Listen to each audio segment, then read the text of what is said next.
Hello नमस्ते दोस्तों। हमारे उठियो माल आयु 20 कार्टून माल चकुले एंटी क्यों माल ने फाड़न टेके आगे कार्टूनों ने माल में आयु तो टी शर्ट और शर्ट आयु तो अपनी फैक्ट्री थी फाड़न टेके हैंगो स्टाफ भिड़ाओ कार्टूनों टेके आगे पचे क्यों चा पीने।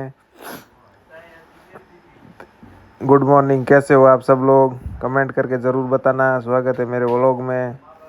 तो चा पीन गयो आते होता स्टाफ चा पीना यू पाचो बेरो की दुकान साफ सफाई पचे आ गया कस्टमर टेके कपड़ा क्योंकि अपनी दुकान में सस्ता कपड़ा आने वास्ते सुबह सुबह होता भीड़ पचे आयु टिफिन टेगी रोटी टेगी रोटी में तो चना होता और रोटी होती चावल होता पचे बोलोगी भीड़ क्योंकि अपनी दुकान में सस्ता कपड़ा आने वास्ते फुल हो जाओ भीड़।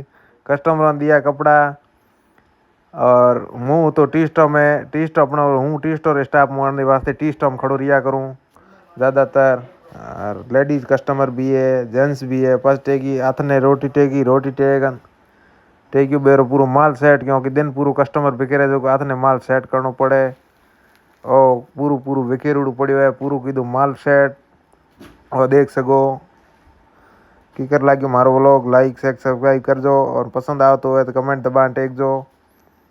अपनी दुकान है पूना में पिंपरी में। थैंक यू सो मच, मिलते हैं नेक्स्ट व्लॉग में, बाय।